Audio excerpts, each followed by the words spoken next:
Welcome everybody to another one of our videos, which in this episode is going to be shot slightly differently, where we'll be going through an entire time lapse really of a lot of the different work that we've done on the site in and around it to start to get it ready for the work on the inside. Now in the last video you would have seen that we were working on the side of the house. Well, we decided to carry on and start working on the actual lawn and chopping it down.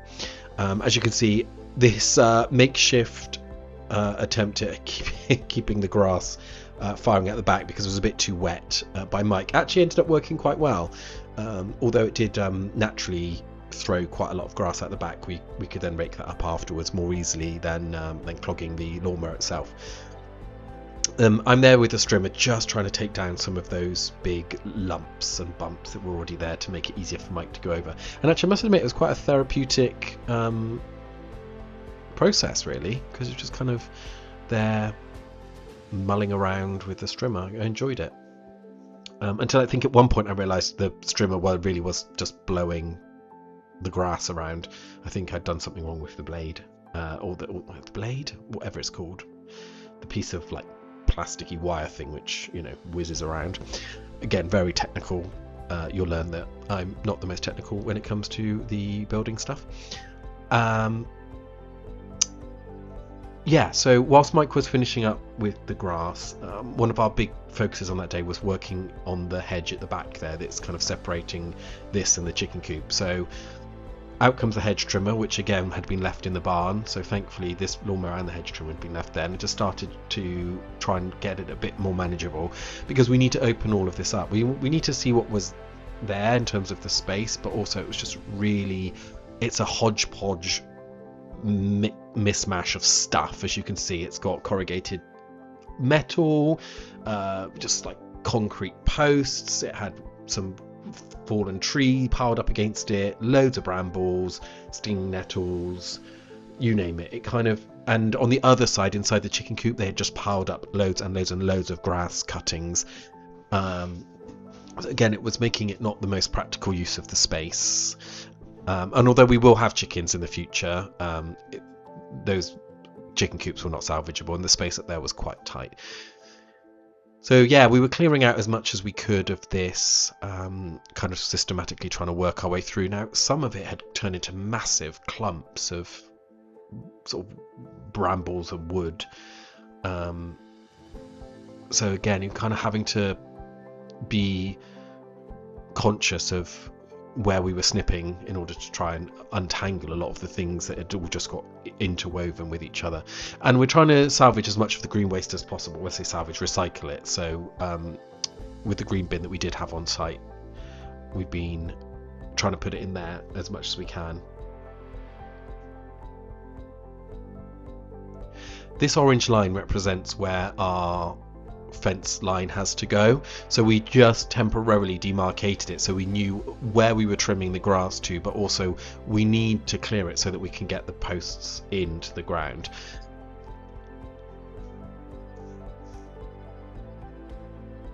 And at the time you will see there is some smoke billowing across the screen. We did have a little bonfire going to some of the bits that just weren't, we needed to try and clear because there was quite a lot.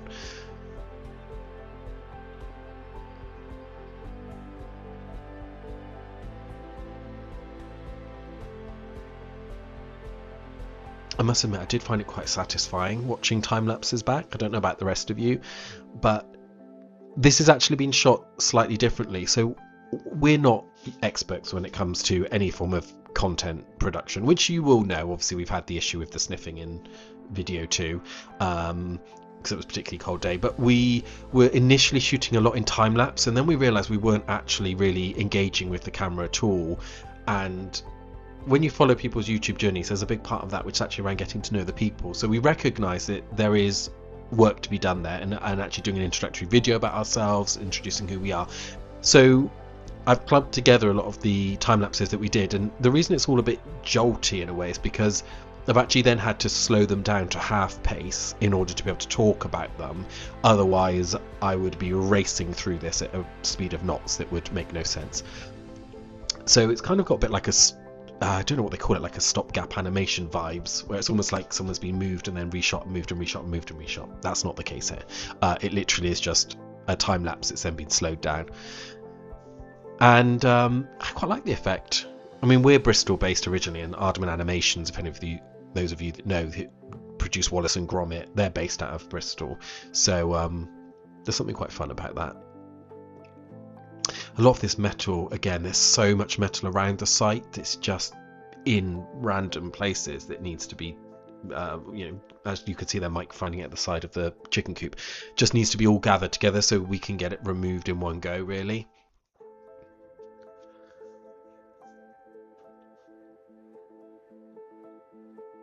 And I must admit, for us, taking down sort of these hedges and such isn't really something we want to be doing. We're going to be trying to keep as much of the wildlife encouraging spaces as we possibly can, but for the sake of what we have to do up here, it was just necessary.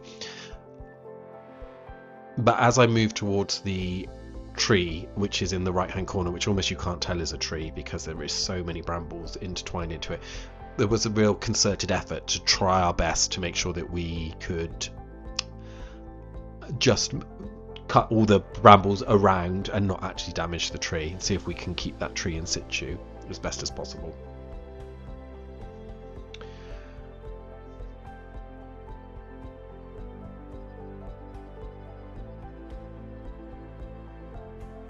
Yeah, this is when it starts to get quite,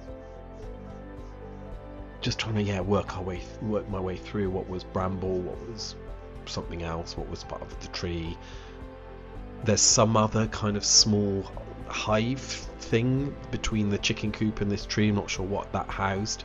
As you can see, there's like now on the left hand side there's a metal fence that suddenly kind of sprung up that we didn't see was inside of there.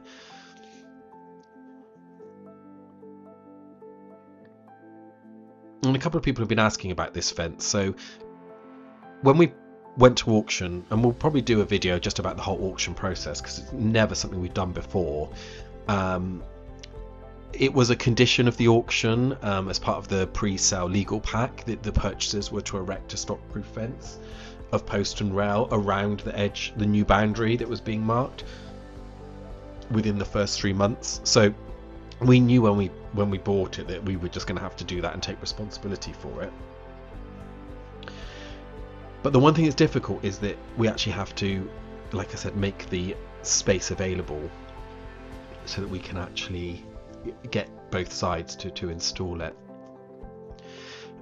Now, taking that down, you suddenly realise how much more depth we have across that top bit. So we have plans hopefully up here to maybe turn it into an allotment area of the garden and use a lot of the red bricks that are going to come down from that structural and safe part of the outbuilding to build raised beds that we can be growing things in, because again, this is a south facing part of the garden. It has the ability to probably hopefully grow things really well.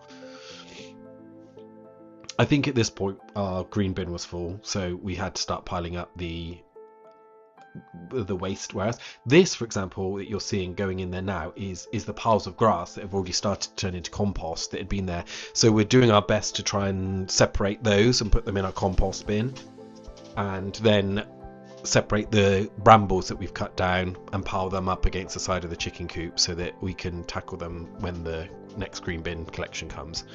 Some of the roots of these were so thick, it really did require quite a lot of elbow grease to try and work some of those out. These boots that I'm wearing are called muck boots. They are some kind of like safety boot. I find they're so comfortable, but they're really handy for working on that site, especially when you're dealing around with loads of brambles and things like that. There was no concerns about stomping on them or any of them piercing my wellies.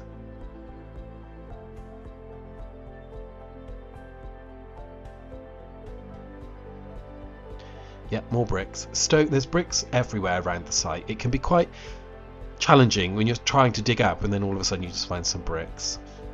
And then here we got just the last bit of clearing up of the outbuildings. Again, we had a big 12-yard skip on site, so we needed to maximise its how much we'd filled it. So just clearing out the last bits from the other two outbuildings that we had. As you can see, there's a lot of cobwebs on the left hand side up by the door. That's me brushing them away. And then the ceiling that was above there, we just needed to get down, and it was mainly, we realized, just thin cardboard ply. So again, that was quite light, quite easy. Just means we know there's nothing else up there now that's going to cause any issues. And the last bits that were in the outbuilding, again, there was nothing really here in any of these that was of any particular interest to salvage or save. That little wooden bench we've kept for now. It's quite handy, I'm sure, for something. And the greenhouse was in perfect working order. So again, as you can see, there was pots and a lot of where it's also got a lot of brittle plastic in there. So I was separating out all the brittle plastic from the actual pots that we could reuse for propagating our own vegetables and things. And there's a lot of weeds, well, roots that had taken hold. So again, just gave the greenhouse a good old tidy up so we can start to use that.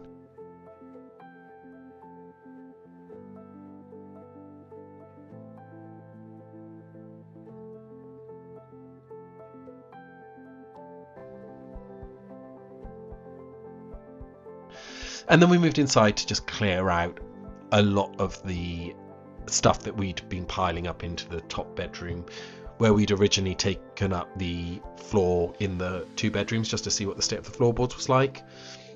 We threw at the back there, plus the carpet that was on the hallway that I talked about had been tacked down in bits in that first video. As you can see, that vinyl floor just sort of crumpled, folded, it ripped. It was quite brittle. And then we also needed to take down these wardrobes that were in the top bedroom. So again, this is going to be where the staircase come out in this part of the house. So we really just needed to bring it back to basic shell of a room. These wardrobes were pretty sturdy, I must admit. They were well built. Yeah, apologies for the belly on show here. For whatever reason, oh yeah, I decided I wanted to take off the lampshade because again, that had seen better days.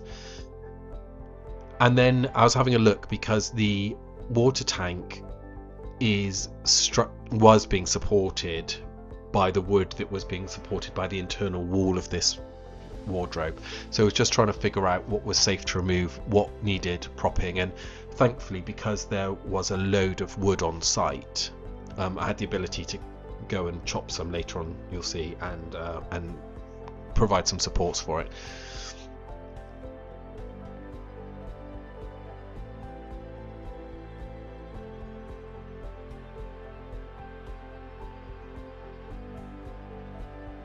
These were sturdy. Yeah, I forgot how sturdy they were. Handy that we could just throw everything out the window for now, just so we could get it downstairs more easily and then deal with it from downstairs in one go. And we're not YouTube experts, so at this point, when I watch some of the content back, I realise that you kind of learn your different angles and you learn where to shoot from as you do these things. So, you know, thanks again for sticking by us for the first couple of videos, you know, whilst we figure all this out. We've really enjoyed watching other people do it, and we just thought, well, why not document it ourselves, just as a bit of fun. But we've got a way to go. We've got some learning still, and the feedback and comments that we have had, you know, help us get an idea of what people like to see, and we do appreciate those. So thank you for those that have commented on the video so far. One of the biggest comments we've had coming out was around that introduction and getting to know us. So like I said, we will be doing a sort of get to know us video, just so you've got a bit more context about who we are.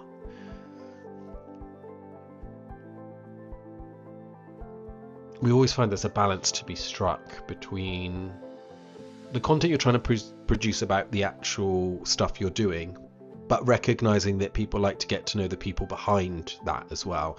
There's a lot about, within counselling, as I'm a trainee counsellor, I think I might have said earlier, like there's a lot to be said about relational depth and building that relational depth. So in the upcoming videos, we realised we needed to start doing some introductions and recaps and kind of catching up at the end of the day and just about what we'd achieved. So there will be a sort of evolution of the videos as we go along a little bit more. and hopefully you'll get to see a bit more about us. We realised a lot of these time-lapse videos, hence why I've condensed them all into one, just showing you sort of all the work we've done. They don't allow personality to come through, and Mike and I are both neurodiverse and quirky personalities, and you might say something and all of a sudden it triggers a song in our head that we start singing out loud, and things like that, and of course you can't see any of that on camera, so we want to allow that, normalize that actually, and allow that to come through, because for us being authentic on the camera is really important. And it can feel a bit weird, if I'm really honest, initially having a camera pointing at you, because of course you're putting yourself out there, you don't know how it's going to be received, you're trying to stay true to yourself, but at the same time you're aware that the sort of content you're trying to film is meant to be interesting for people. And this is a prime example where I got the shot wrong, and I mean, unless people are interested in seeing Mike's bum up a ladder, which you're welcome if you do, could have probably done with dropping it down and pointing it up. But again, we're kind of learning these things as we go. And this was the last bit really of that wardrobe that needed to come down, to be honest. I must admit, it was built well. It was really sturdy, and there's something kind of nice in one regard to know that it was built well, but then there's also frustration when you're trying to take it apart and it doesn't want to come down very easily.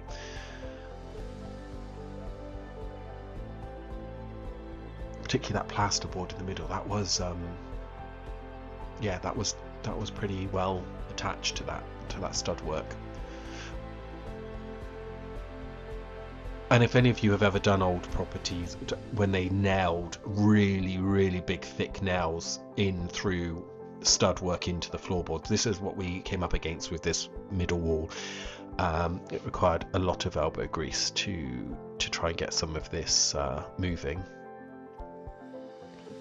I think particularly this middle one, if I remember rightly, I was just twisting and twisting and twisting, trying to work it loose. Eventually it decided to come good, but yeah, you might just see that nail at the bottom, it was really big. There's a lot of plasterboard that's come out of the house so far, so what we had to do is put a lot of it in the barn that we cleared out so that we could use the barn for storage until we're ready to get a full plasterboard skip. Because I don't know if any of you know, but you can't get plasterboard, well, you can only put a certain amount of plasterboard in a skip, so unless you have one which is fully for plasterboard, they only like, I think, 6 sheets or a couple of bags worth. So we decided just to stack it together. And here I am just trying to take the roof down to have a look, because we have a hole in the ceiling, in the roof, which was allowing water in. So it's just trying to get an idea of how bad it looked, and it is pretty bad, but we'll get it patched. Thankfully we had a friend that can do it. And then this is essentially everything we threw out the window. Now Mike is a qualified electrician, so he is just testing the light. We needed some light out there because at night it's pitch black, and as we're working through the winter, obviously we lose the daylight hours. So being a qualified electrician, that was his forte. Left him to do it whilst I decided to try and load the skip. I don't know about you, but I find it very satisfying loading a skip. It's like a game of Tetris where you are just trying to get all the pieces to fit in the best possible way so that you can maximize it. So you'll see me here kind of systematically working through bits, trying to figure out the next best place to plop things in that skip. Generally trying to make it to smaller pieces where possible so it all fitted. Eagle-eyed view might just glimpse those stunning curtains down at the bottom under the doors there. Sadly, we do have to say goodbye to those, although rumour has it they are being fashioned into towels somewhere else. If those of you that watch the house video will get the reference for that. So it actually didn't take as long as I thought it was going to clear all of that, and then decided to try and tackle a bit more of the like really thick weeds and roots that were there, just to try and make that a little bit tidier again.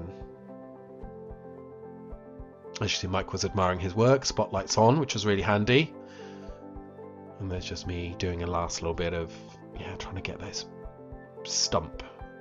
I think that was brambles, if I remember. It was so thick. But yeah, thankfully managed to get there in the end.